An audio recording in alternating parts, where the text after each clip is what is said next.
आज हामीहरूसँगै अध्ययन गर्ने परमेश्वरको वचनको शीर्षक छ हामी परमेश्वरका सन्तान हौं भन्ने प्रमाण। यो विषय लिएर निस्तार चाडको सत्यताको बारेमा सँगै अध्ययन गर्ने समय लिनेछौँ। अहिलेसम्म हामीले एकचोटि पनि नसुनेका त्यस्ता विपत्तिहरू यो युगमा हाम्रै वरिपरि धेरै घटिरहेका छन्। यसरी अप्रत्याशित विपत्ति आइपर्दा नयाँ करार निस्तार चाडको सत्यताभित्र भएका प्रजाहरूलाई परमेश्वरले त्यो विपत्ति तिमीहरूको पालको नजिक समेत आउने छैन भनेर प्रतिज्ञा गर्नुभएको छ। साँच्चै कति धन्यवादको कुरा हो। अहिले यो संसार साँच्चै विपत्तिले भरिएको युग हो भन्न सकिन्छ। यस्तो अप्रत्याशित विपत्ति घट्दा अत्यावश्यक सत्यता छ भने त्यो नै नयाँ करार निस्तार चाडको सत्यता होइन र? प्रस्थानको पुस्तकमा पहिला जन्मेको मर्ने विपत्ति चाहिँ 10औं विपत्ति थियो। 8औं विपत्ति चाहिँ सलहको विपत्ति थियो। अहिले विश्वको जनसङ्ख्या 7 अरब 70 करोड पुगेको छ। तथ्याङ्कका अनुसार अहिले पूर्वी अफ्रिका स्थित सोमालिया र केन्याबाट 4 खरब सलहहरू एसिया स्थित इरान, पाकिस्तान र चीनमा समेत आइरहेको छ भन्ने कुरा सुन्नमा आएको छ। भनिन्छ चीनसम्म आइपुग्दा तिनीहरूको संख्या सुरुको संख्याभन्दा 500 गुणाले वृद्धि हुन्छ। 4 खरब सलह 500 गुणाले फैलिनु भनेको चाहिँ साँच्चै कल्पनै गर्न नसकिने विशाल संख्या होइन र? त्यति धेरै संख्याका सलहहरूले अहिले सबै बालीहरू खाइरहेको छ। यस्तो घटना नघटे पनि अफ्रिकीहरूको जीवनयापन यत्तिकै पनि कष्टकर छ नि, होइन र? मानिसको जीवनयापन सजिलो छ कि गाह्रो छ भन्ने कुरा के सलहहरूले छुट्याउन सक्छन् र? मानिसको अवस्थाको प्रवाह नगरी ती सलहहरूले मनपरी बाली खाइरहेका छन्। हाल 4 खरब सलहहरूले बाली स्वाहा पारिरहेका छन्। अनि भनिन्छ बाली खाइसकेपछि तिनीहरू एक दिनमा 150 किलोमिटर यात्रा गर्छन्। हामीलाई सलह यसो यताउता उफ्रन्छ जस्तो मात्र लाग्छ होला, तर यिनीहरू उड्नमा पनि निकै पोख्त छन्। 150 किलोमिटरको उडान भर्नु भनेको सौलदेखि देजनसम्मको दूरी यात्रा गर्नु हो। 8औं विपत्ति सलहको विपत्ति थियो र 9औं विपत्ति चाहिँ अन्धकारको विपत्ति थियो। अनि 10औं विपत्ति चाहिँ जेठो नाश गर्ने विपत्ति थियो। प्रस्थानको पुस्तकमा देखा परेका ती विपत्तिहरू अहिले हाम्रो वरिपरि धेरै घटिरहेको देख्न सकिन्छ। हिजो आज गाईबस्तुहरू पनि धेरै मरिरहेका छन्। प्रस्थानको पुस्तकमा गाईबस्तुमा विपत्ति पनि झरेको थियो। गाईबस्तुमा भयानक विपत्ति र खटिराको विपत्ति पनि झरेको थियो। केही वर्ष अघि थुप्रै गाईबस्तुहरू मारिए र गाडिए। कोरियामा भए जति सुँगुरहरू प्राय सबै गाडिएको त्यस्तो अवस्था भएको थियो।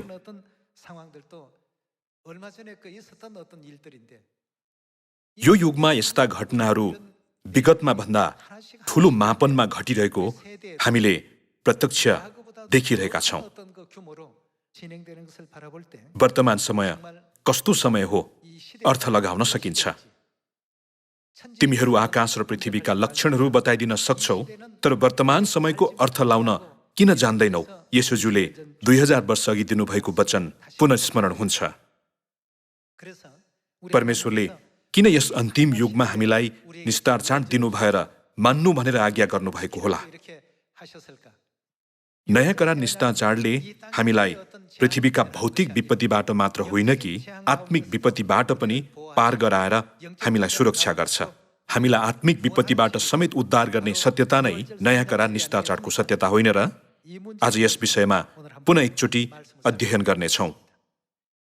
कोरियाली इतिहासमा गोगुर्य राज्य स्थापनाको एउटा कहानी म यहाँहरूलाई बताउँछु। संस्थापक चाहिँ जुमोङ नामका राजा थिए, जसलाई राजा दोङम्योङ पनि भनिन्छ। जुमोङले गोगुर्य भन्ने राज्य स्थापना गर्न आफ्नो घर छोडेर निस्कदाको समयको कुरा हो।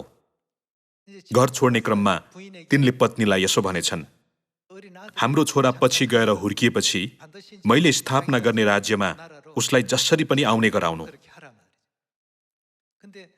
त्यसरी म कहाँ आउँदा ऊ मेरो छोरो हो भन्ने प्रमाण पनि ल्याएको हुनुपर्छ। म सल्लाहको रुखमुनि 8 कुने ढुङ्गामा एउटा चिनो राखी छोड्छु। जब मेरो छोरा हुर्केर मलाई खोज्न थाल्छ, तब उसलाई सल्लाहको रुखको खोजी गरेर त्यसको जमिन खन्न लगाउनु। जसले यो चिनो म कहाँ ल्याउँछ त्यही नै मेरो छोरा मानिनेछ, किनकि अहिले ऊ बालकै छ, तर पछि हुर्किएपछि मैले उसलाई चिन्नको लागि हो भनेछन्। यति कुरा पत्नीलाई भनेर उनी घरबाट हिँडेछन्। पछि गएर त्यो केटो हुर्कियो र उसका बुबा जुमोङले गोगोर्य राज्य स्थापना गरे। बुबाले राज्य स्थापना गर्नुभएको खबर सुनेपछि केटोले बुबालाई खोजेर भेट्ने निर्णय गरेछ। तब आमाले प्राय भनिरहनुहुने कुरा उसलाई झट्ट याद आएछ। तिम्रा बुबाले एउटा सल्लाहको रुखमुनि 8 कुने ढुङ्गामा एउटा चिनो लुकाइ राख्नु भएको छ। त्यो चिनो जसरी पनि भेट्टाएर म कहाँ पठाउनु भन्नुभएको छ। यसैले बुबाले राखी छोड्नु भएको चिनोको खोजीमा उसले आफ्नो गाउँ, छिमेकी गाउँ, पहाड, मैदान, उपत्यका सबै चाहर्यो, तर कतै पनि त्यो चिनो भेट्टाउन सकेन। यसै बीचमा एक दिन ऊ घर पछाडिको प्राङ्गणमा हिँड्दै थियो। त्यहाँ उसले 8 कुने ढुङ्गा देख्यो। त्यो त उसको घरको कुने ढुङ्गो थियो र त्यसमाथि एउटा काठको स्तम्भ बसालेको थियो। विगतमा ऊ घर पछाडितिर खासै चासो राख्दैन थियो, तर त्यो दिन त्यो स्तम्भ मुनि भएको ढुङ्गा त 8 कुने ढुङ्गा रहेको कुरा उसले चाल पायो। नियालेर हेर्दा त्यो स्तम्भ त सल्लाहको रुखले बनेको रहेछ। यसैले उसले त्यो कुने ढुङ्गो भएको जमिन परिश्रम साथ खन्यो। त्यसको मुनि एउटा खियादार आधा टुक्रा तरबार भेट्टायो। बुबाले चाहनु भएको चिनो अर्थात् छोराको पहिचान सायद यही तरबार होला भनेर सोच्दै त्यो लिएर ऊ गोगोर्य राज्यतिर लाग्यो। यसरी गोगोर्य राजदरबारभित्र प्रवेश गर्न लाग्दा उसले म राजाको छोरा हुँ भनेर दाबी गरे तापनि पालेहरूले ऊ राजाको छोरा हो भन्ने कुरालाई निश्चित गर्न नसकेकाले दरबार अगाडि निकै बहस भइरह्यो।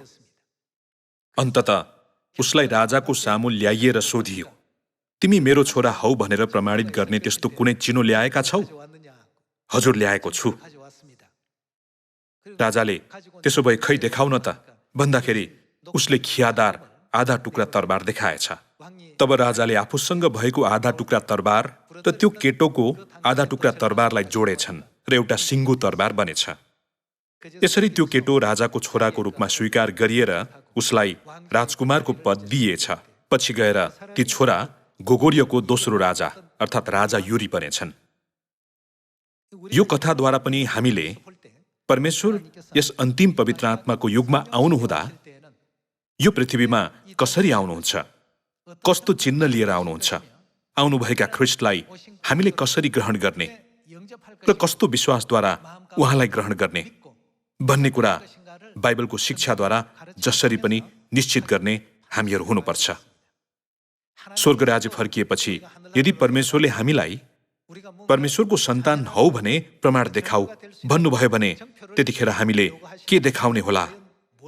के द्वारा हामीले पिता म हजुरको छोरा हुँ भनेर निर्धक्क भएर भन्ने होला? परमेश्वरले प्रमाण माग्नु हुँदा यदि कसैले प्रभु मसँग आइतबारको सेवा भन्ने प्रमाण छ भन्छ भने परमेश्वरले उसलाई कस्तो उत्तर दिनुहुनेछ त? मैले तिमीलाई कहिल्यै चिनेको छैन, यो मेरो छोराको चिन्ह होइन, मैले खोजेको प्रमाण यो होइन भन्नुहुनेछ। अनि अर्को मानिसले क्रिसमस होइन र भन्छ भने त्यो पनि होइन, क्रुस चाहिने त यो पनि होइन भन्नुहुँदै परमेश्वरले सबैलाई इन्कार गर्नुहुनेछ। तर परमेश्वरले हामीलाई बाइबलद्वारा के मान भनेर अनुरोध गर्दै हुनुहुन्छ त? तिमीहरू मेरा सन्तान हौ भने जसरी पनि निष्ठाचार मान भन्नुभएको छ। यो कुरालाई आज निश्चित गरौँ। सर्वप्रथम परमेश्वर यो पृथ्वीमा आउनुको कारणबारे अध्ययन गर्नेछौँ। यूहन्ना 10:10 वचन हेरौँ। चोर त चोर्न, मार्न र नाश पार्न मात्र आउँछ। म त तिनीहरूले जीवन पाउन् र त्यो प्रशस्त मात्रामा पाउन् भन्ने हेतुले आए भनिएको छ। ख्रिस्ट यो पृथ्वीमा आउनुको कारण चाहिँ भेडाद्वारा दृष्टान्त गरिएका परमेश्वरका प्रजाहरूलाई के दिनको निम्ति हो त? जीवन दिनको निम्ति यो पृथ्वीमा आउनुभयो भनिएको छ। जीवन दिन यो पृथ्वीमा आउनुभएका ख्रिस्टलाई बाइबलमा निस्तारको थुमा भनेर अभिव्यक्त गरिएको छ। 1 कोरिन्थी 5 एकचोटि पल्टाइ हेरौं।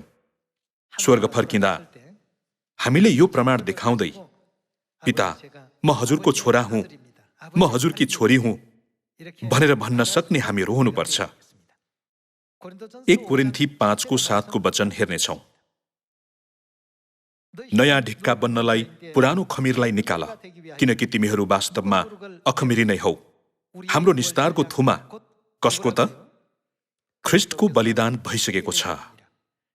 यसकारण हामी पुरानो खमीरले अर्थात् कुकर्म र दुष्टताको खमीरले होइन, तर निष्कपटता र सत्यताको अखमिरी रोटीले चाड मनाऊ भनिएको छ। यहाँ चाड मनाऊ भन्ने अभिव्यक्तिलाई अन्य अनुवादमा पनि यसरी नै लेखिएको छ। यसकारण हामीले पुरानो खमीरले होइन, तर अखमिरी रोटीले पर्व यानि कि चाड मनाऊ भनेर लेखिएको छ। यहाँ भनेको पर्व अथवा चाडले निस्तार चाडलाई जनाउँदछ। हामीले निस्तार चाड किन मान्नुपर्छ होला? किनभने परमेश्वरले आफ्नै करारको रूपमा यसलाई तोकिदिनुभयो। जुमोङले घर छोड्दा मेरो छोरा पछि गएर हुर्किएपछि मेरो छोरा भन्ने चिनो स्वरूप सल्लाहको रुखमुनि भएको त्यो गुप्त चिज आफूसँगै लिएर आउनु पर्नेछ भनेर भने। त्यो चिनो जुमोङलाई बाहेक कसैलाई पनि थाहा थिएन। त्यो चिनोको बारेमा तिनले आफ्नी पत्नीलाई पनि बताएनन्। सल्लाहको रुखमुनि भएको 8 कुने ढुङ्गामा लुकेको कुरा लिएर आउन भन्नु भने। त्यो एउटा सिक्का पनि हुन सक्थ्यो, अथवा एउटा ढुङ्गो या त अन्य कुनै चिज हुन सक्थ्यो। तर यो कुरा कसलाई मात्र थाहा थियो त? गोगुर्य राज्यका संस्थापक जुमोङ भन्ने राजालाई मात्र थाहा थियो। जसले त्यो चिनो लिएर म कहाँ आउँछ त्यही नै मेरो छोरा कहलाइनेछ भनेका थिए। आत्मिक दृष्टिकोणबाट हेर्दा हामीहरू हाम्रो स्वर्गीय गृहनगर फर्कँदा पनि परमेश्वरबाट तिमी मेरो छोरा हौ, तिमी मेरी छोरी हौ भनेर कहलाइन बाइबलको वचन अनुसार हामीले के मानेको हुनुपर्छ त? यसकारण हामी चाड मनाऊ भनेर लेखिएको छ। निस्तार चाड जसरी पनि मान्नु भन्ने वचन दिनुभएको छ। यूहन्नाको सुसमाचार अध्याय 6 परमेश्वरको इच्छालाई थोरै अझ अध्ययन गरौं। यूहन्ना 6:37 वचन हेर्नेछौँ। पिताले मलाई दिनुहुने सबै म कहाँ आउनेछन् र म कहाँ आउनेलाई कुनै रीतिले म त्याग्ने छैन। आफ्नो इच्छा पूरा गर्न म स्वर्गबाट ओर्ली आएको होइन, तर मलाई पठाउनु हुनेको इच्छा पूरा गर्नलाई आएको हुँ। यहाँ हेर्दा येशूजुले आफ्नो इच्छा पूरा गर्न म स्वर्गबाट ओर्ली आएको होइन, तर मलाई पठाउनु हुनेको अर्थात् कसको त? परमेश्वरको इच्छा पूरा गर्नलाई आएको हुँ। र मलाई पठाउनु हुनेको इच्छा यो हो कि उहाँले मलाई दिनुभएकाहरू मध्ये कसैलाई पनि म नगुमाऊ, तर तिनीहरूलाई अन्त्यको दिनमा जीवित पारौँ भनिएको छ। अन्त्यको दिनमा हामीलाई जीवित पार्न उहाँले कस्तो सत्यता दिनुभयो त? पद 53 एकचोटि हेरौँ। पद 53 हेर्ने हो भने येशूले तिनीहरूलाई भन्नुभयो, साँच्चै म तिमीहरूलाई भन्दछु, तिमीहरूले मानिसको पुत्रको देह खाएनौ र उसको रगत पिएनौ भने तिमीहरूमा जीवन हुँदैन। मेरो देह खाने र मेरो रगत पिउनेसित अनन्त जीवन छ र अन्त्यको दिनमा म त्यसलाई जीवित पार्नेछु भनिएको छ। अन्त्यको दिनमा जीवित पार्ने तरिका चाहिँ मानिसको पुत्रको देह अर्थात् येशूज्यूको देह र येशूज्यूको रगत खाने र पिउने मानिसलाई अन्त्यको दिनमा जीवित पार्नेछु भन्नुभएको छ। आफू यो पृथ्वीमा आउनुको उद्देश्यलाई उल्लेख गर्नुहुँदै उहाँले मानिसको पुत्र यो पृथ्वीमा आएको चाहिँ भेडाहरूले जीवन पाउन् र त्यो प्रशस्त मात्रामा पाउन् भनेर हो भन्ने वचन दिनुभयो। आफू निस्तारको थुमाको रूपमा बलि हुन यो पृथ्वीमा आउनुभएको यथार्थतालाई वर्णन गर्नुभयो। येशूज्यूको देह र रगत खानु र पिउनु चाहिँ कसको इच्छा हो भनिएको छ त? पिताको इच्छा। उहाँले म पिताको इच्छा पूरा गर्न यो पृथ्वीमा आएको हुँ भन्नुभएकोले परमेश्वरको इच्छा निस्तार चाडमा समावेश छ। परमेश्वरले मान्नु भनेर आज्ञा गर्नुभएको र 1 कोरिन्थी अध्याय 5 मा पनि यसकारण हामीले चाड मान्नुपर्छ भन्ने वचनद्वारा स्पष्टसँग उल्लेख गर्नुभएको छ। त्यसो भए निस्तार चाडभित्र के त्यस्तो चिज छ जसद्वारा हामी स्वर्ग फर्कँदा तिमी मेरो छोरा हौ, तिमी मेरी छोरी हौ भनेर परमेश्वरबाट स्वीकार पाउनेछौ त? यसबारे मत्ती 26:17 वचनद्वारा अध्ययन गरौँ। अब अखमीरी रोटीको चाडको पहिलो दिन चेलाहरूले येशू कहाँ आएर भने, तपाईको निम्ति निस्तार चाडको भोज खाने प्रबन्ध हामी कहाँ गरौँ? उहाँले भन्नुभयो, सहरमा एकजना मानिस कहाँ जाऊ र तिनलाई भन, गुरुजी भन्नुहुन्छ मेरो बेला नजिक आएको छ, म आफ्ना चेलाहरूसँग तिम्रो घरमा निस्तार चाड मान्नेछु। तब येशूको आदेश अनुसार चेलाहरूले गरे र तिनीहरूले निस्तार चाडको प्रबन्ध मिलाए। पद 26 मा जाउँ। तिनीहरूले भोज खाइरहेको बेला येशूले रोटी लिनुभयो र आशीर्वाद दिनुभएपछि उहाँले त्यो भाँच्नुभयो र चेलाहरूलाई दिनुभयो र भन्नुभयो, लेऊ खाओ, यो के हो त? मेरो शरीर हो भनिएको छ। निस्तार चाडको रोटीलाई यो मेरो शरीर हो भन्नुभयो। पद 27 मा हेरौँ। तब कचौरा पनि लिएर धन्यवाद दिई उहाँले तिनीहरूलाई यसो भनेर दिनुभयो, तिमीहरू सबैले यसबाट पिऊ। निस्तार चाडको दाखमद्द भएको कचौरा लिनु भएर धन्यवाद दिनुहुँदै यसबाट पिऊ भन्नुभयो। पद 28 मा हेरौँ। किनभने यो नयाँ करारको कसको रगत? मेरो रगत हो, जो धेरैका निम्ति पापको प्रायश्चितको लागि बगाइन्छ भनिएको छ। यूहन्ना 6 मा येशूज्यूले मेरो देह खाने र मेरो रगत पिउनेसित अनन्त जीवन छ र अन्त्यको दिनमा म त्यसलाई जीवित पार्नेछु भन्नुभयो। फेरि भन्नुपर्दा निस्तार चाडको रोटी खाने र निस्तार चाडको दाखमद्द पिउनेसित के छ भन्ने अर्थ हो त? अनन्त जीवन छ भन्ने अर्थ हो। यदि खाएनौ र पिएनौ भने के हुँदैन भनिएको छ त? जीवन हुँदैन। यो नै येशू ख्रीष्टले 2000 वर्ष अघि यो पृथ्वीमा आउनु भएर स्थापना गर्नुभएको जीवनको सिद्धान्त हो, जीवनको व्यवस्था हो। येशूज्यूको देह खाने र येशूज्यूको रगत पिउने मानिसहरूसित अनन्त जीवन छ र अन्त्यको दिनमा के गर्नुहुनेछ त? जीवित पार्नुहुनेछ भनेर करार बाँध्नु भएको छ। यसैले उहाँले यो नयाँ करारको मेरो रगत हो भनेर प्रतिज्ञा गर्नुभएको हो। नयाँ करार निस्तार चाडमा हामीलाई स्वर्ग राज्यको उत्तराधिकार दिलाउने परमेश्वरको अमूल्य प्रतिज्ञा समावेश छ र स्वर्गको उत्तराधिकार पाउने स्वर्गीय सन्तानहरूलाई विपत्तिले कदापि हानि नगर्ने गरेर परमेश्वरले ती विपत्तिहरूलाई रोकिदिने प्रतिज्ञा पनि गर्नुभएको छ। जुमोङले पछि गएर छोरा हुर्किएपछि उसले अवश्य बुबालाई खोज्नेछ भन्दै त्यो भाँचिएको आधा तरबारद्वारा राजाको छोरा हो कि होइन भन्ने कुरा पुष्टि गरे जस्तै यो पृथ्वीमा आउनुहुँदा परमेश्वरले पनि उहाँ नै हाम्रा पिता हुनुहुन्छ भन्ने यथार्थतालाई केद्वारा जानकारी दिनुहुन्छ त? निस्तार चाडद्वारा। हामी पिताका छोरा छोरी हौं भन्ने यथार्थतालाई कुन कुराले पुष्टि गर्छ भन्नुभएको छ त? निस्तार चाडको सत्यताले। परमेश्वरले हामीभित्र के राखिदिनु भएको छ त? कि त्यो नै परमेश्वरको देह र अनमोल रगत होइन र? यो प्रमाण नलिकन जतिसुकै प्रभु प्रभु भन्दै प्रभुको नाउँमा अगमबाणी बोले तापनि, भूतहरू धपाए पनि र अनेक चमत्कार तथा शक्तिशाली काम गरे तापनि परमेश्वरले तिनीहरूलाई कदापि ग्रहण गर्नुहुने छैन भनिएको छ। परमेश्वरले हामीबाट अपेक्षा गर्नुहुने यो करारको चिन्ह, प्रमाण जसरी पनि लिने मानिस हामीहरू हुनुपर्छ। त्यो चिन्ह के हो त? त्यो नै ख्रीष्टको देह र रगत खानु र पिउनु हो।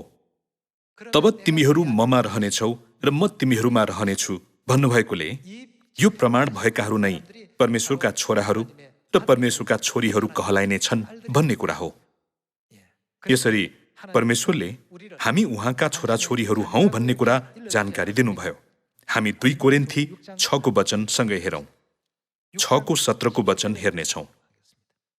पद 17 मा हेर्ने हो भने, यसकारण तिनीहरूका बीचबाट निस्केर आओ र तिनीहरूबाट तिमीहरू अलग हो परमप्रभु भन्नुहुन्छ, अशुद्ध कुरा केही नछौ र म तिमीहरूलाई ग्रहण गर्नेछु।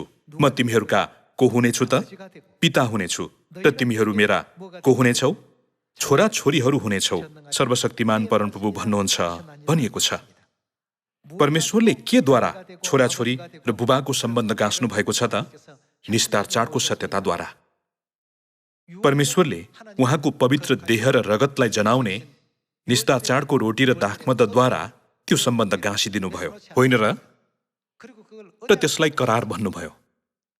शैतानको संसारमा यो कुरा फिटिक्कै बुझ्न सकिँदैन।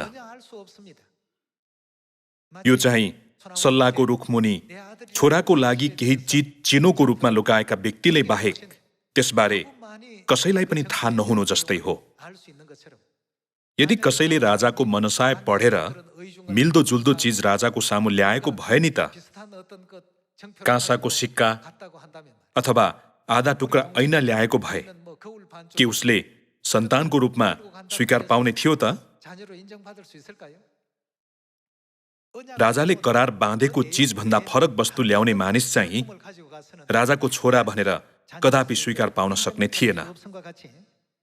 यो जस्तै परमेश्वरले हामीलाई उहाँका सन्तान हुने अधिकार दिनको निम्ति केवल निस्तार चाडको सत्यताद्वारा करार बाँध्नु भएकोले निस्तार चाड नै नमानेको मानिसले म पिताको सन्तान हुँ, म माताको सन्तान हुँ भनेर जतिसुकै चिच्याए पनि तिनीहरू कदापि परमेश्वरका सन्तान बन्न सक्दैनन्। परमेश्वरले किन हामीलाई यसकारण निस्तार चाड मानौ, निस्तार चाड मान्नुपर्छ भन्नुभएको हो भन्ने कुरालाई हामीले बुझ्नुपर्छ। हाम्रा निस्तारको थोमा ख्रिस्टको बलिदान भइसकेकोले हामीले निस्तार चाडद्वारा त्यो बलिदानको रगत धारण गरेमा मात्र हामीले उहाँका सन्तान बन्ने योग्यता पाउँछौँ भन्ने कुरा हो। यसकारण परमेश्वरले हामीलाई निस्तार चाडको रोटी र दाखमद खान र पिउन भन्नुभएको हो। साथै निस्तार चाडको छाप लगाइएकाहरूमाथि कस्तो प्रतिज्ञा गर्नुभयो त? विपत्ति पार गराउने प्रतिज्ञा गर्नुभयो। हिब्रू 11:28 वचन हेर्नेछौँ। ज्येष्ठलाई नाश गर्नेले तिनीहरूलाई कसो गर्न नपाउन् त? छुन नपाउन् भनेर तिनले विश्वासद्वारा निस्तार चाडको विधि पालन गरे र रगत छर्के। तिनीहरूलाई छुन नपाउन् भन्नाले कस्तो अर्थ होला? हानि गर्ने स्वर्गदूतहरूले मिश्रका सबै घरहरूमा विपत्ति झार्दा निस्तार चाड मानेका घरहरू मात्र विपत्तिबाट पार हुन्छन् भन्ने अर्थ होइन र? निस्तार चाड मान्ने विश्वास लिएमा ती सम्पूर्ण विपत्ति पार हुनेछ भनेर स्पष्टसँग लेखिएको छ। निस्तार चाड मान्ने विश्वास लिएका मानिसहरूमाथि हानि गर्ने स्वर्गदूतहरू सबै पार हुने गरी परमेश्वरले पहिले तयार गर्नुभएको थियो। त्यो चाहिँ निस्तार चाड मानेका मानिसहरू परमेश्वरका सन्तानहरू भएकोले हो। किनभने यदि ती स्वर्गदूतहरूले परमेश्वरका सन्तानहरूलाई छोए भने तिनीहरू ठूलो समस्यामा पर्छन्। त्यसैले विपत्ति पार गराउनु भएको हो। अहिले कोरोना भाइरस पुष्टि भएका मामिलाहरू एकदमै बढ्दो छ। हुन त हाम्रा सियोनका परिवारहरू पनि सावधान त रहनुपर्छ, तर हदभन्दा बढी डराउने, अत्तालिने अथवा डरले त्रसित भइरहन आवश्यक छैन। परमेश्वर सधैँ हाम्रो साथमा हुनुहुन्छ, हामीलाई सुरक्षा र सहयोग गर्दै हुनुहुन्छ नि, होइन र? हामीसित परमेश्वरको सन्तानको अधिकार भएकोले सधैँ निस्तार चाड नयाँ करारको सत्यताभित्र रहौं र बाँकी जीवनकालमा पनि हामी पिता र माताका छोराछोरी हौं भनेर गर्व गर्न कदापि नछोडौं। अनन्त स्वर्ग प्रवेश गर्ने बेलामा हामीहरू निस्तार चाडको चिन्ह लिएर स्वर्ग जानेछौं। पिताको सामु देखाउने प्रमाण यही हो भनेर विश्वास गर्न सकिन्छ। बाइबलको सम्पूर्ण शिक्षाबाट हेर्दा यो कुरा निश्चित हो। यो करार लिएर स्वर्ग फर्कने र स्वर्ग प्रवेश गर्दा भव्य स्वागत साथ प्रवेश गर्ने हामीहरू हुन सकौं। अहिले 8औं विपत्ति जस्तै 4 खरब सलहहरू जताततै छ। कोरोना भाइरसका कारण यो विपत्ति निम्तिएको हो भन्ने कुरा अहिले हरेक समाचारमा प्रसारण भइरहेको छ। अनलाइन खबर तथा युट्युबमा पनि यो खबरले तहल्का मचाइरहेको छ। यदि ती 4 खरब सलहहरू अहिले यहाँ मडारिरहेका भए आकाश ढकमक्कै ढाकिने थियो होला। वास्तवमा अहिले ती 4 खरब सलहहरू कतै न कतै उडिरहेका छन्। साँच्चै नै सलहको विपत्ति हो नि, होइन र? यो चाहिँ मिश्रमा झारिएको 8औं विपत्ति थियो। यसअघि जनावरहरू मर्ने विपत्तिहरू पनि कोरियामा झरेको थियो। यो युग चाहिँ साँच्चै नै निस्तारचार अत्यावश्यक परेको युग हो। यदि यस्ता विपत्तिहरू झरे पनि हामी चाहिँ सधैँ परमेश्वरभित्र परमेश्वरको सुरक्षा मुनि रहेकाले हामीहरू कति पनि डराइरहन आवश्यक छैन। हामीले यस्तो विश्वास लिनुपर्छ, परमेश्वरले आज्ञा गर्नु भए बमोजिम अहिले हामीहरू निस्तारचारको लागि निरन्तर तयारी गरिरहेका छौँ नि, होइन र? सम्पूर्ण विपत्ति पार गराउन सक्ने यस्तो सत्यता भएकोले बाइबलका 66वटा पुस्तकहरूद्वारा यो सत्यतालाई पुनः एकचोटि निश्चित गर्दै नयाँ करा निस्तारचारको सत्यताभित्र हामीलाई डोर्याउनु भएका स्वर्गीय पिता र मातालाई अनन्त महिमा र प्रशंसा चढाउने हामीहरू हुनुपर्छ। तिमीहरूको विश्वास अनुसार तिमीहरूलाई होस् भन्नुभएकोले यत्तिकै निस्तारचारको रोटी र दाखमद्द खानेर पिउने मात्र गर्नु हुँदैन। विश्वासद्वारा विश्वासद्वारा विश्वासद्वारा भनेर हिब्रू 11 को वचनमा लेखिएको छैन र? हामीले विश्वास लिनुपर्छ। हाम्रा परमेश्वरले आकाश र पृथ्वी र तिनमा भएका यावत थोक बनाउनुभयो र उहाँले सियोनका सम्पूर्ण सन्तानहरूलाई आँखाको नानी जस्तै गरेर सधैँ सुरक्षा गर्नुहुन्छ। यो कुरालाई दृढ विश्वास गरौँ। अनन्त स्वर्ग फर्किने बेलामा पनि हामीहरू नयाँ करा निस्तारचारको सत्यता लिएर फर्कनेछौँ। पिताले अवश्य हामीलाई चिन्नु भएर स्वागत गर्नुहुनेछ भनेर विश्वास त हुन सक्ने, यस्तो विश्वासमा स्थिर रहन सक्ने यहाँहरू र म जसरी पनि हुन सकौँ। यस्तो सत्यतामा नआएका हाम्रा परिवारजन, छिमेकीहरू, आफन्त र साथीभाइहरू अझै पनि छन्। यो वर्ष पनि हामीले छिटो छिटो यो निस्तारचार सुनाउनु पर्छ नि, होइन र? साँच्चै हतारका साथ सुनाउनु पर्छ। छिटो सुनाएर यो वर्षको नयाँ करार निस्तारचार सबैजनाले सँगै मानेर परमेश्वरको सुरक्षाभित्र रहने र अनन्त स्वर्ग जाने बेलामा पनि सँगै हातमा हात समातेर गृहनगर फर्कन सक्ने गरेर निस्तारचारको सम्पूर्ण तयारी गर्ने हामीहरू हुन सकौँ भन्दै वचन समाप्त गर्दछु। धन्यवाद।